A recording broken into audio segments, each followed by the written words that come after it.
Tudo da Canção Nova em um só lugar. Canção Nova Play.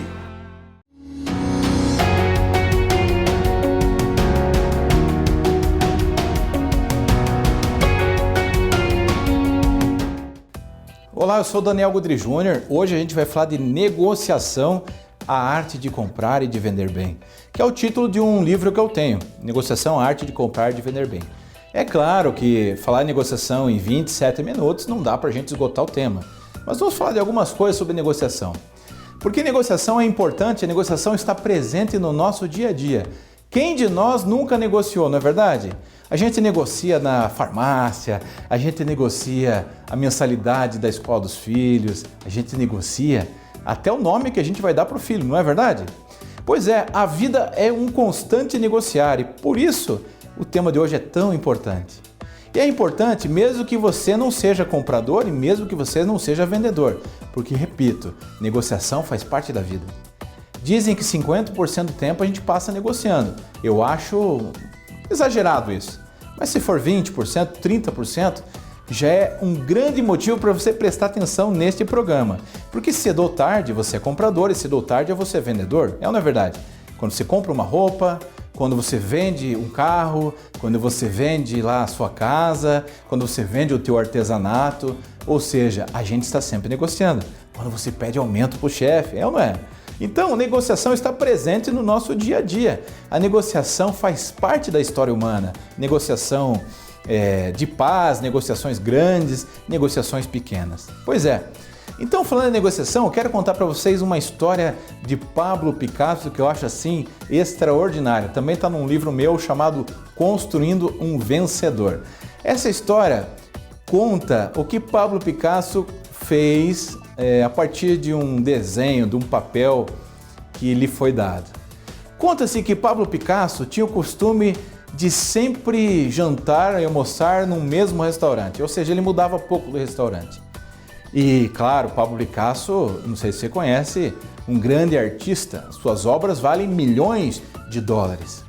E ao contrário de alguns outros artistas, Pablo Picasso já era muito famoso enquanto vivo. Tem gente que fica famosa só depois que morre, não é verdade? Pablo Picasso não, ele era famoso já, as suas obras já valiam muito ainda em vida. E como ele ia muito nesse restaurante, ele acabou pegando amizade com o dono do restaurante e tal, e pediu para o dono para marcar na listinha lá. Então ele almoçava, marcava ali um mês e no final do mês supostamente ele teria que fazer o acerto daquela refeição. Mas todo artista, você sabe como é que é, artista meio esquecido, meio criativo, meio avoado. Pablo Picasso não era diferente. Às vezes ele esquecia de fazer o acerto de conta lá no restaurante. Passava às vezes 2, quase 3 meses e ele não fazia o acerto do restaurante. Não porque ele não tinha dinheiro ou porque era má pessoa, mas porque simplesmente esquecia. E diz que uma vez chegou o dono, chamou o garçom e falou: "Ô garçom, ali está o seu Pablo Picasso, uma pessoa importante para nós. É muito legal que ele venha comer aqui. Só que a gente acordou com ele que a cada mês ele acertaria. E já fazem quase 3 meses e ele não acerta. Desculpa, mas você vai ter que cobrar ele." E aí, você imagina a situação do garçom, né? Aí, me cobrar o Pablo Picasso. Ele chegou tudo assim, né? "Seu Pablo, seja muito bem-vindo, bom dia. O senhor é um grande cliente para nós, seu Pablo. Olha, não se ofenda, seu Pablo, mas a gente tinha combinado do acerto mensal e já fazem quase 3 meses. Desculpa, seu Pablo, mas o senhor precisa acertar hoje a conta, né? Não se ofenda com isso." E o Pablo Picasso: "Não, fica tranquilo, eu vou acertar. Faz o seguinte, me traz um papel e me traz um lápis." "Claro, seu Pablo, fica tranquilo." E veio o garçom lá com o papelzinho na mão, né, o lápis na mão. E: "Seu Pablo, aqui está o papel e aqui está o lápis." E o Pablo Picasso disse: "Não, então volta daqui alguns minutos." "Pois não, seu Pablo, volto daqui a alguns minutos." E aí voltou o garçom, depois de alguns minutos, estava lá Pablo Picasso debruçado sobre o papel. Ele falou: "Pronto, leve isso aqui para o seu chefe. Eu fiz um desenho. Pergunte se isso aqui paga a minha conta." "Pois não, seu Pablo." O garçom pega aquele papel, coloca na bandeja, vai em direção ao dono do restaurante, que estava lá na parte de trás. Falou: "Chefe, seu Pablo mandou esse desenho aqui, ele fez agora, e perguntou se esse desenho paga a conta." O chefe falou, oh, claro, Pablo Picasso é muito conhecido, tranquilo, podemos acertar pela conta, sim, sem problema nenhum, nossa, belo desenho. Só faltou um detalhe aqui, ele esqueceu da assinatura. Vai lá e peça a assinatura dele. Pois não, chefe. Coloca na bandeja, vai em direção ao Pablo Picasso. Seu Pablo, ele aceitou de bom coração. Olha, só faltou um detalhe aqui, seu Pablo. Faltou a sua assinatura. O Pablo Picasso disse que olhou para o garçom, olhou para o papel, deu um sorriso e disse: olha, fala para o seu chefe que eu não quero comprar o restaurante, eu só quero pagar a conta. E não se sabe por que ele falou isso, né? Se falou brincando, se falou meio arrogante, eu não sei o tom. O fato é que Pablo Picasso sabia o quanto valia o seu trabalho. Ele sabia. Olha, se eu assinar, eu compro o restaurante inteiro, né? Sem assinatura, eu pago a conta. Então, as negociações, e Pablo Picasso sabia negociar bem, estão presentes no nosso dia a dia. Estão presentes, muito presentes no nosso dia a dia. A vida é um constante negociar. E por isso, esse programa é muito importante para você que é comprador ou que é vendedor. E existem dois estilos de negociação. O primeiro é a negociação de interesse. E para falar da negociação de interesse, eu quero dar o exemplo de uma laranja. Eu não sei se você tem irmão, se você tem irmã, se você briga com o seu irmão ou com a sua irmã. Mas duas irmãs gêmeas, mais ou menos adolescentes, elas tinham o costume de brigar por tudo, sabe? E brigavam por qualquer motivo. Um dia, elas olharam em cima da mesa uma grande laranja, as duas ao mesmo tempo. Uma olhou para a outra, saíram correndo em direção à laranja, pegaram a laranja. E negociação, às vezes, não depende do que está sendo negociado. Negociação, muitas vezes, vira algo emocional. Querer ganhar do outro, não perder, não ceder, querer ter a última palavra. E elas pegaram a laranja. É minha, eu não vou largar, eu peguei primeiro, é minha. Você sempre ganha de mim, não, e essa vez eu vi primeiro, não vou largar. E começaram a brigar e ninguém queria largar a laranja. Aí chegou a mãe, escutou aquele berreiro todo e falou: chega! Me dá essa laranja aqui. Pegou a laranja, cortou a laranja no meio, deu metade da laranja para cada irmã e falou: vai cada uma pro seu canto, chega de brigar. Onde já se viu brigar por causa de uma laranja? Uma irmã levou meia laranja para a cozinha, descascou metade da laranja e usou a casca para fazer um doce.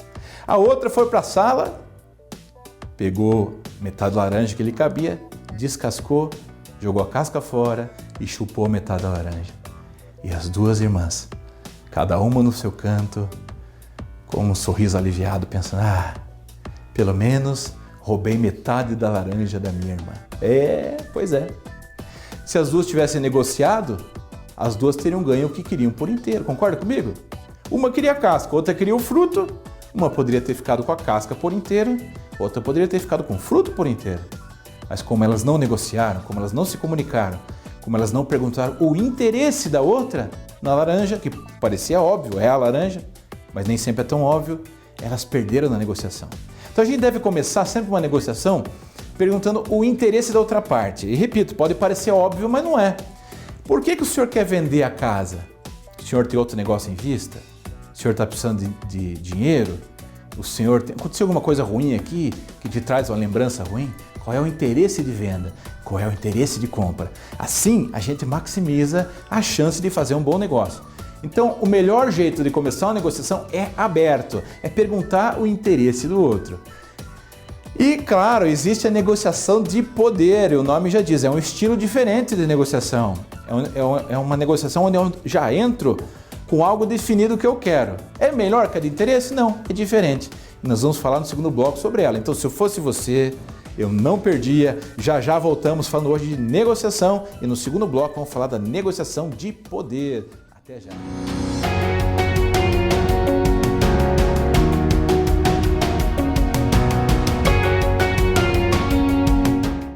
Olá, eu sou o Daniel Godry Júnior, esse é o programa Desenvolvendo Talentos e hoje a gente está falando de negociação, a arte de comprar e de vender bem, que é um tema de um livro meu. Claro, eu já falei, não dá para esgotar a negociação em meia hora, eu tenho um curso de 8 horas online sobre isso, então não tem, é impossível falar em meia hora de negociação. Mas o segundo estilo de negociação é a negociação de poder, que é um estilo diferente de negociação, é um estilo menos flexível de negociação. Para você entender, deixa eu dar um exemplo para vocês. Em 1983, mais ou menos, na França, a França tinha um presidente chamado François Mitterrand, que na época a França exportava muitos carros para o Japão, muitos carros franceses, Peugeot, Renault, e isso começou a complicar o mercado japonês. Os japoneses, para dar assim uma desculpa e criar uma barreira comercial assim velada, disseram que os carros franceses não eram tão bons quanto os carros japoneses. Eu vou até dizer que até isso eles tinham direito. O problema é que o governo japonês exigiu uma vistoria de qualidade, não de amostra, mas de todos os carros franceses. Claro, é natural que exista uma amostragem onde se veja a qualidade do produto, mas os japoneses disseram não, todo carro francês para entrar no Japão tem que passar por vistoria de qualidade. Bom, não precisa ser um gênio para entender o quanto isso complicou as importações, né, ou as exportações da França, porque atraso na entrega, reclamação, problema no porto, ter que pagar diária de porto, então isso complicou muito. Aí entrou François Mitterrand, presidente da França, e olha que negociador. Na negociação você tem que ser suave com as pessoas e duro com os problemas. Suave no jeito de falar, no tom de voz, no que fala, no como fala, e duro com os problemas. E François Mitterrand foi isso. Ele não falou mal dos japoneses, não xingou ninguém, não ergueu a sua voz. Ele podia ter entrado na Organização Mundial de Comércio, né, dizendo que isso é uma prática abusiva, mas ele não fez nada disso. Ele fez um pronunciamento oficial. Ele disse, olha, os japoneses têm autoridade sobre o seu país, eles podem fazer o que quiserem e eu respeito isso. Agora, a partir de amanhã, não entra mais nenhum eletrônico japonês na França sem passar por vistoria de qualidade. Olha só! Ou seja, é uma negociação de poder. Já que vocês querem isso, a minha posição é essa, uma negociação de poder. E acredite, em poucos dias o governo japonês volta atrás e abre novamente a importação dos carros franceses. Por quê? Porque eles estavam perdendo de vender eletrônico também. Ou seja, ele jogou na mesma moeda. Isso é uma negociação de poder. Então o melhor é a gente começar com uma negociação de interesse, perguntando qual que é o interesse do outro em comprar, vender. Às vezes o interesse é qualidade, às vezes é preço, às vezes é garantia, às vezes é o pós-venda. Qual é o interesse de comprar, né? Velocidade da entrega, diferenciação, qual é o interesse? E aí depois a gente passar para a negociação de poder, se as coisas começarem a ficar rígidas demais e você está perdendo a negociação. Então, falamos de dois estilos, negociação de interesse e negociação de poder. Quando a gente fala em negociação é uma das etapas do processo de vendas, que tem 8 etapas. Então, negociação é apenas uma das etapas.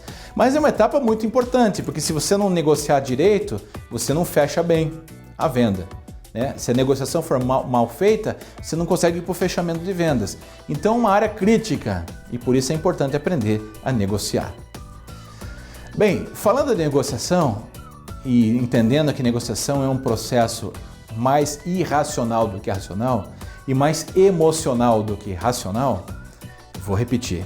Falando que negociação é um processo muito mais inconsciente do que consciente, e muito mais irracional do que racional, você tem que entender para a negociação acontecer, você tem que falar para a cabeça, tem que ter dados, claro, mas o importante mesmo é falar para o coração, é gerar empatia com a pessoa com quem você negocia.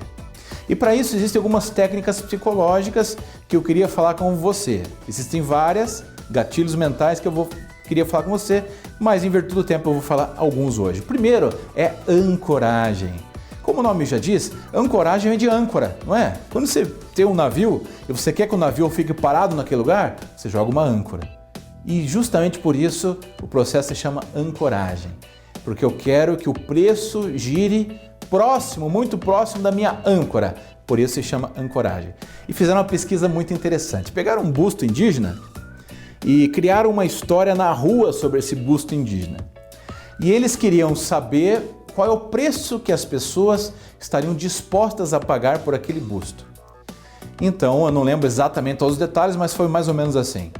Disseram, olha, vem de uma tribo tal, e esse busto aqui, essa tribo tem 700 habitantes, e esse busto aqui foi conservado, é um busto de tantos anos, e etc. Quanto você pagaria nesse busto? Para as pessoas que eles disseram que a tribo tinha mais ou menos 700 pessoas, as pessoas ficavam perto disso, acredite, perto de R$700, $700 para dar naquele busto. Agora, quando eles repetiam a mesma história, no mesmo lugar, com o mesmo busto, só variando na história o número da população da aldeia, em vez de 700 pessoas diziam, a aldeia tem mais ou menos 2.000 pessoas, acredite, o preço aumentava. Uau, que coisa maluca, que coisa extraordinária! O cérebro, quando ele não tem noção nenhuma de preço e de valor, ele precisa de alguma coisa para se ancorar. Ele precisa de um número, e esse número não precisa ter racionalidade. Então, o estudo mostrou que a ancoragem causa um efeito extraordinário no preço que a gente quer que a pessoa pague, que o consumidor pague. Eu vou repetir, só variando conforme o número das pessoas que estavam ali. Então, a ancoragem é muito importante. Portanto, eu acho, na minha opinião, que na maioria das vezes, nem sempre, é importante você delimitar o preço antes, porque você vai ancorar a negociação próxima do seu preço. Segunda coisa importante, segundo aspecto psicológico importante, é o contexto. Claro, uma água, mesmo que ela tenha a mesma marca, ela é vendida por preços diferentes de acordo com o contexto externo. Ou seja, o contexto externo muda a negociação interna. Uma água vendida numa balada, ela tem um preço, vendida na rua, ela tem outro preço, mesmo sendo a mesma água gelada. Uma água sendo vendida, colocada num copo de cristal, ela tem um preço. Uma água sendo servida num copo de plástico, ela tem outro preço. Uma rede, a rede McDonald's, criou um sanduíche lá nos Estados Unidos para o dia de comemoração lá do dia do Halloween. Né?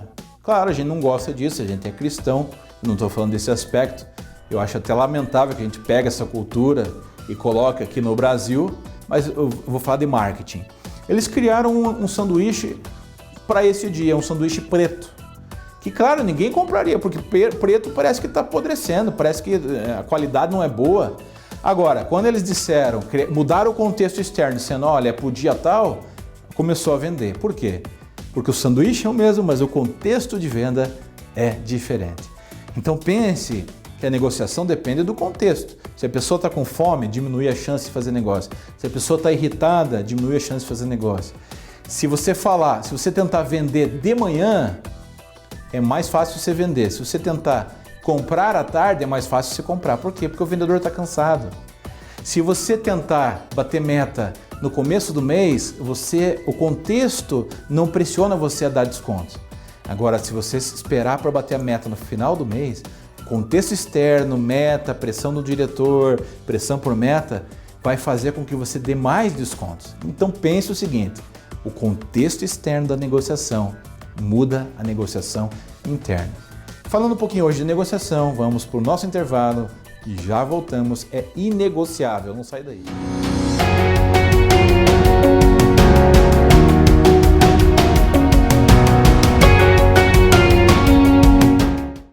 Falando em negociação, nós falamos de duas ferramentas psicológicas no outro bloco de ancoragem de contexto.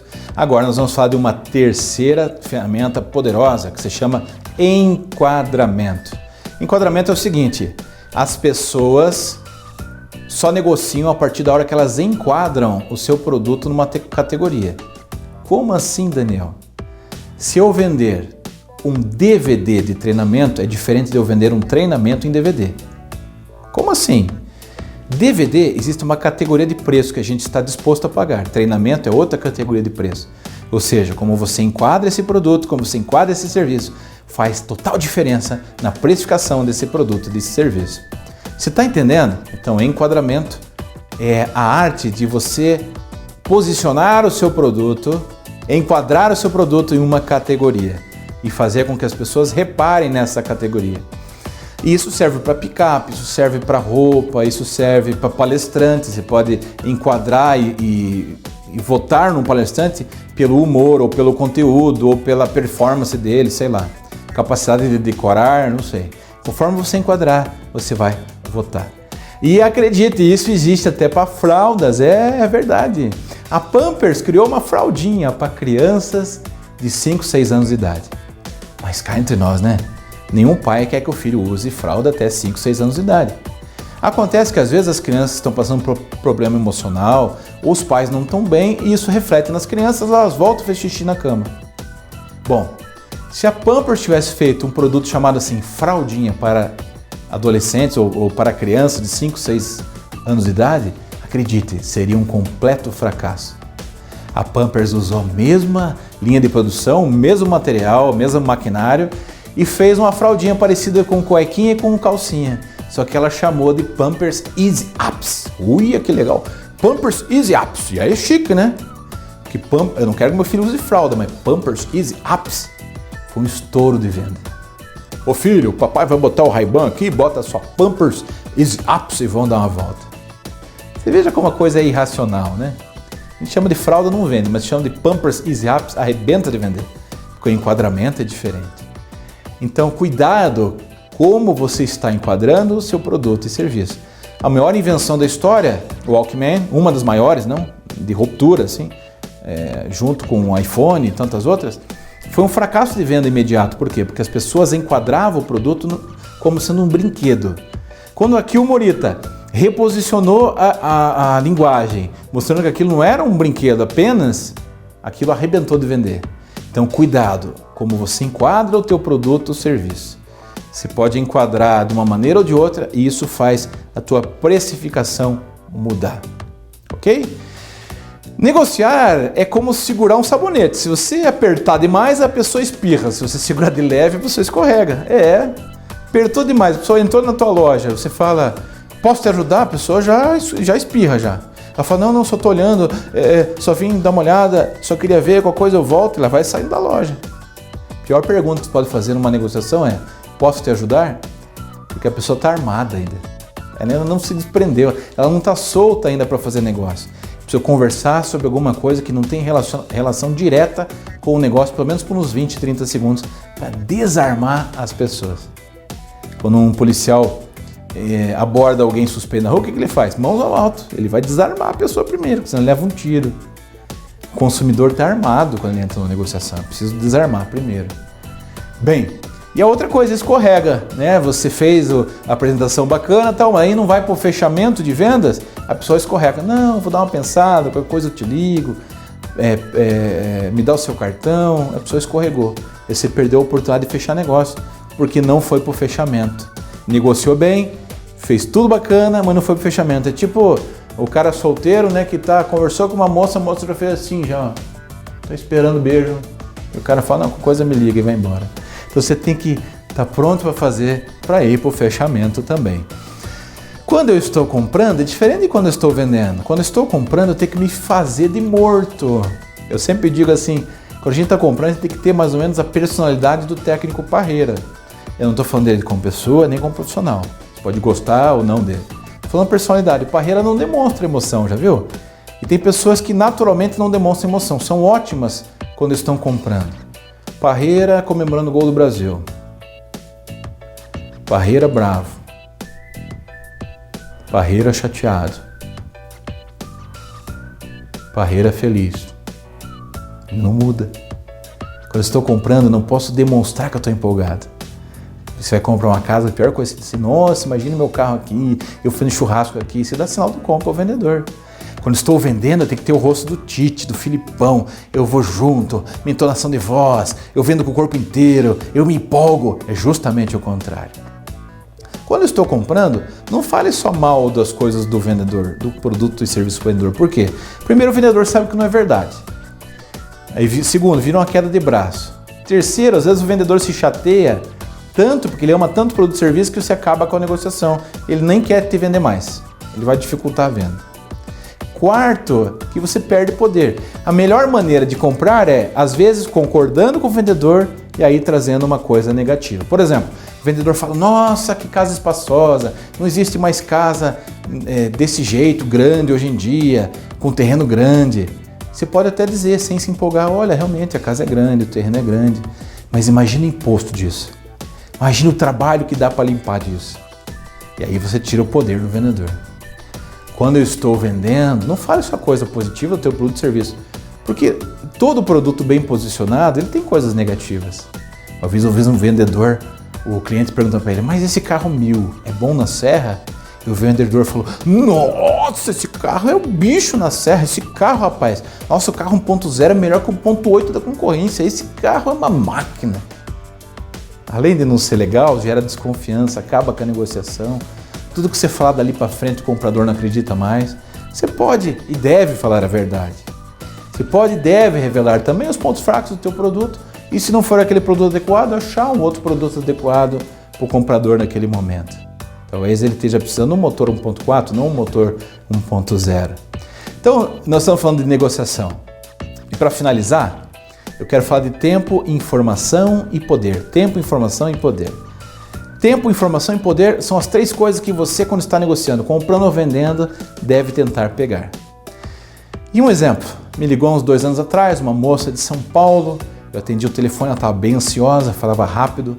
Seu Daniel, obrigado por atender o telefone, obrigado por falar comigo. Seu Daniel, é o seguinte, nós temos um evento semana que vem, seu Daniel, é importante, vem gente da América Latina inteira, eram para ter 7 palestrantes, mas um palestrante ficou doente, e Daniel, a gente não está conseguindo palestrante, a gente tentou outros palestrantes, não dá, um não pode, outro não dá, e não está fechando, seu Daniel, você pode me atender semana que vem? Bom, o negociador tem que tentar ler as entrelinhas. Ela falou isso, mas eu entendi mais ou menos assim. Seu Daniel é fulano de tal, seu Daniel vai ter um evento importante da América Latina semana que vem, tem que ter 7 palestrantes, se não tiver 7 palestrantes, eu vou ter que devolver uma parte do dinheiro para os clientes, o meu chefe vai me cortar a cabeça fora, Daniel, você precisa me ajudar, eu queria contratar teu pai, mas não tenho dinheiro, e na verdade eu nem te queria mesmo, eu vou ser a opção, fazer o que vai você mesmo. E não pode levar como pessoal. Negociação, nunca transformar em pessoal, pegar ou largar, se você não quiser tem quem compre, eu achei em outro lugar, nunca transformar em pessoal. Mas ela me deu 3 coisas importantes em 1 minuto de conversa. Tempo, ela me disse que o evento era semana que vem, então o tempo está ao meu favor. Ela me deu informação, precisa ter 7 palestrantes.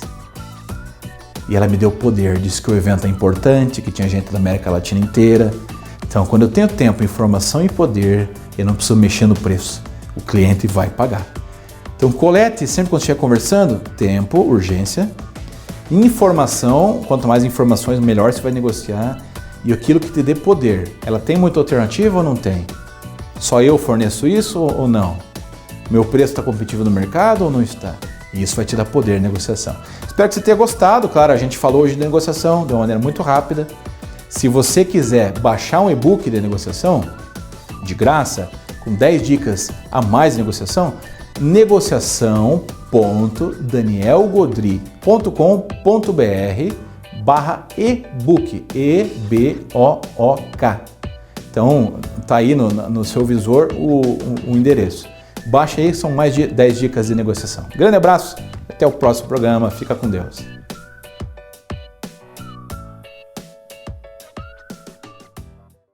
Tudo da Canção Nova em um só lugar.